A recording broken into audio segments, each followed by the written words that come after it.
Let's enjoy it. The Raptors made it difficult, but they ultimately win by a 3-possession margin here. 116 to 109. Houston made it tough. They were up by 12 early. We were up by 12. They fought back to take the lead, but ultimately, the Raptors, the better team at home, get the biggest plays near the end of the game. And once again, ice cold Fred Vanvleet hit some humongous shots late in this game. Wonderful game. All-star level game yet again for Fred Vanvleet since returning from injury. Really helping us through this time without Siakam. A lot of good things for the Raptors. Some bad things as well we will discuss. But a 7-point win. Let's break it down for you in our post-game show, everybody.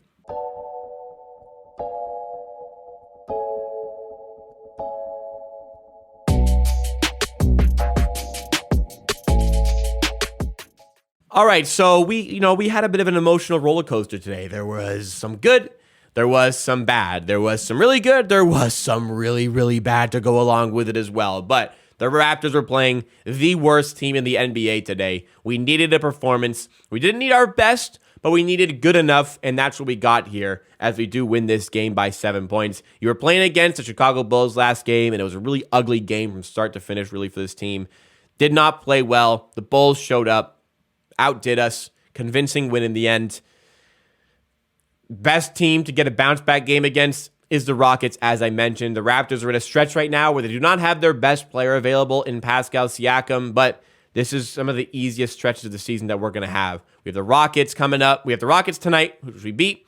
And then in this stretch here, we have the Pacers and the Thunder. Forget which order. And then you have the Pistons, the bogey team, but a team that you should win against. One of the easier stretches of the season, as I mentioned, and you just want to come out of this, obviously, on top with some wins, mitigate the storm of that Pascal Siakam injury. One of the players significantly contributing to the Raptors going through this process with no Siakam is VanVleet. He was an all-star last season, and he has returned in the last 3 games. Even in that loss to the Bulls, he was great. He's returned the last 3 games to that all-star sort of level. People are wondering why Fred shoots the ball as much as he does, why Fred does this, does that. Because he's the best player on this team when Siakam isn't playing, and he's been showcasing that pretty consistently here. We'll go into the box score for the Raptors.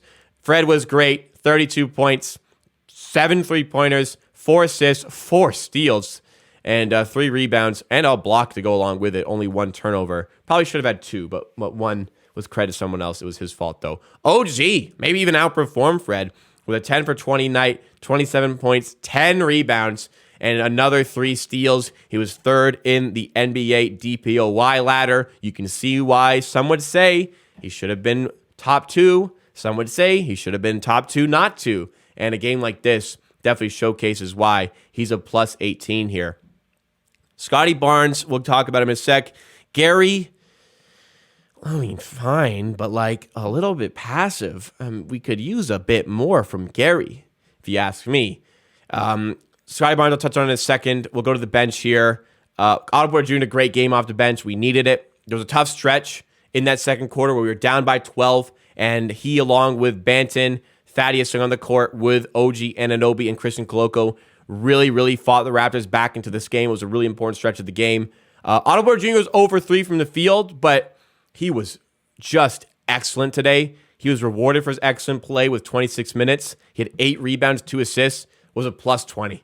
That just goes to show you what kind of impact he had today. Coming off the bench, had the best plus-minus on the team. Thad, I've thought, deserved more minutes throughout this season so far, and he showcased why a little bit tonight. I'll bring in that high post role, maybe that Marc Gasol sort of role, playmaking for guys, doing the gritty work on defense, getting some key rebounds. When he's ball handling and shooting, you know, his age is definitely showing a little bit, but he had another really good performance here tonight.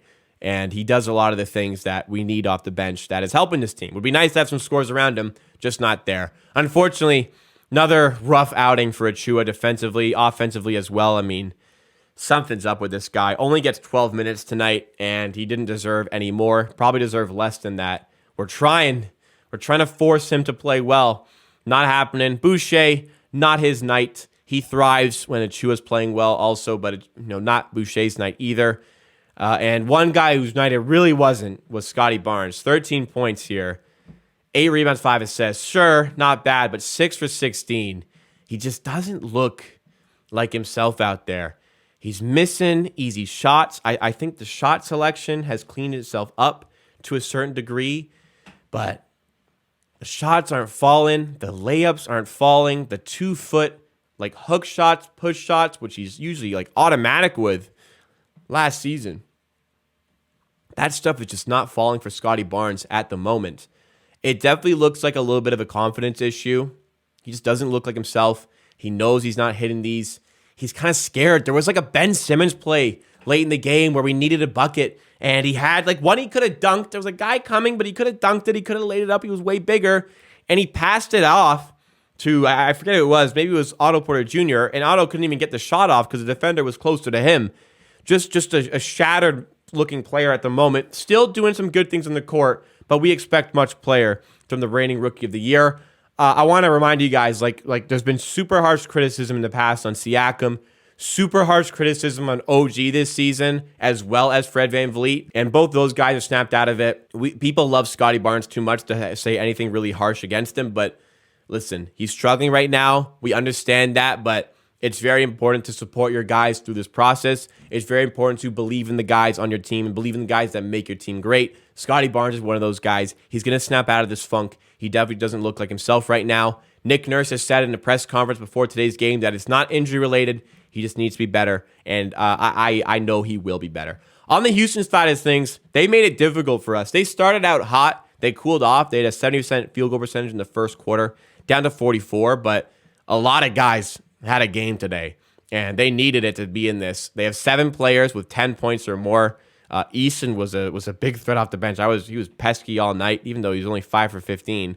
Şengün was a problem early. Koloko didn't get a ton of minutes because of that. He was getting bullied by Şengün on the interior. I love watching Alperen Şengün play. Jalen Green came alive a little bit late, 21 points. Jabari Smith, I didn't think he was that good.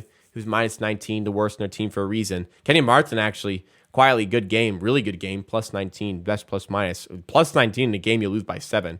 That is something. But the bench got a lot done against our bench, but I will shout out our bench. At least there was a pocket of this game where they bailed us out in the second quarter, where they went on that 10-0 run that really got us back into the game. But overall, still question marks about this Raptors bench, though Thad and Otto Porter Jr. were great today. Let's go to the statistics here on the team stats. Rebounding was a big problem after the first quarter. They out-rebounded us 12-6, which is why they got out to such a big advantage. We did fight back on that. We ended up being even in the rebounding. It's 50-49. We'll call it even there. Turnovers, we forced more in the end, which is great. Those extra possessions really patted us on to get that win here. One area where there was maybe a bit of a concern for us, a lot of whistles going against us for the first 3 quarters. They shoot 26 for 31 from the line. Fourth quarter, start of the fourth quarter, we really started getting more free throws. We fought back to get 20 free throws. I think, if I'm not mistaken, 12 of those were in the fourth quarter. So that helped us out a lot. And ultimately, we cleaned up the defense. We weren't at our best. When you're playing against the Houston Rockets, you don't have to be. We shoot 41-34. Nothing spectacular. They shoot 44-25 or 26 from 3. So, it was a game where you didn't need to be at your best. You weren't at full strength. You had some guys struggling. You ultimately needed some big shots from Fred VanVleet. You got that. Fred was exceptional again, and he's always a guy you can rely on in the clutch of the games.